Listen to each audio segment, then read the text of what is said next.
लखनऊ से इस वक्त की दिल दहला देने वाली और सिस्टम पर सवाल खड़े करने वाली खबर सामने आ रही है, जहां एक और मुख्यमंत्री योगी आदित्यनाथ के हस्तक्षेप से सेना ने रिटायर्ड अधिकारी की बेटी को महज कुछ घंटों में न्याय मिल जाता है। वहीं दूसरी ओर 80 साल का एक बुजुर्ग इंसाफ के लिए दर दर भटकने को मजबूर है। यह बुजुर्ग लखनऊ के डंडहिया बाजार स्थित श्री गोविंद कॉम्प्लेक्स में एक छोटी सी दुकान से अपना गुजर बसर करता है, लेकिन अब उसकी दुकान के सामने दबंगों ने अवैध कब्जा कर लिया है। आरोप है कि रिंकू मिश्रा नाम के एक दबंग व्यक्ति ने बुजुर्ग की दुकान के सामने जबरन कब्जा कर लिया है। कब्जा करके वहां दुकान बना दी और उसे किराए पर भी दे दिया। इस अवैध कब्जे की वजह से बुजुर्ग की दुकान पूरी तरह ढक गई है, जिससे उनकी रोजी रोटी पर सीधा असर पड़ रहा है। सबसे गंभीर आरोप यह है कि बुजुर्ग को पिस्टल दिखाकर धमकी दी गई ताकि वह आवाज न उठा सके।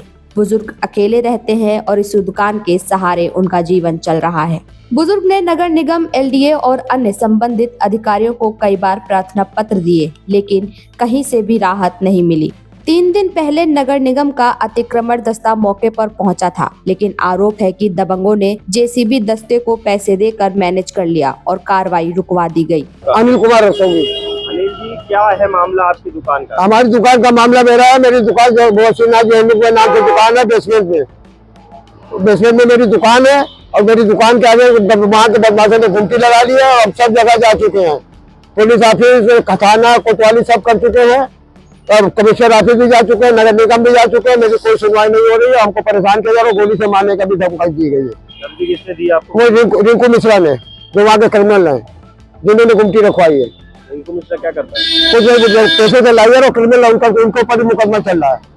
उनके बाप को 302 मुलजिम है, सजा जाता है उम्र कैद के। दुकान कहाँ पे आपकी? डंडहिया बाजार, नियर काली जी मंदिर, श्री गोविंद कॉम्प्लेक्स। कहाँ आपने शिकायत की है? हमने सब जगह शिकायत कर दी है, थाने में, चौकी में और कमिश्नर ऑफिस में, नगर निगम में, कोई जगह बाकी नहीं की है।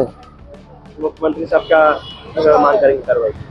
हाँ, अब मुख्यमंत्री से कार्रवाई की क्या मांग करेंगे? मुख्यमंत्री से कार्रवाई करके उसको गुमटी को वहाँ से हटवाया जाए तुरंत। आदेश कई जगह से हो चुके, लेकिन वहाँ कोई सुनवाई नहीं होती है। कितने दिन हो गए इस मामले को?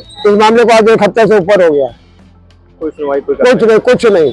इतना ही नहीं, जोन 3 के अधिकारियों पर आरोप है कि उन्होंने बुजुर्ग का मोबाइल नंबर तक ब्लैकलिस्ट कर दिया है ताकि वह शिकायत ना कर सके। अब सबसे बड़ा सवाल ये है कि क्या न्याय सिर्फ ताकतवरों के लिए है? क्या एक 80 साल का बुजुर्ग अपनी ही दुकान के लिए इस तरह दर दर भटकता रहेगा? बुजुर्ग की आखिरी उम्मीद अब मुख्यमंत्री योगी आदित्यनाथ से है, ताकि उन्हें भी वही न्याय मिल सके जो दूसरों को कुछ घंटों में मिल जाता है। यह मामला केवल एक दुकान का नहीं, बल्कि कानून, प्रशासन और मानवता की परीक्षा है। अब देखना होगा कि क्या सिस्टम जागता है या 80 साल का बुजुर्ग इंसाफ की आस में और चक्कर काटता रहेगा। Report Kirti Gupta, in news, Lucknow.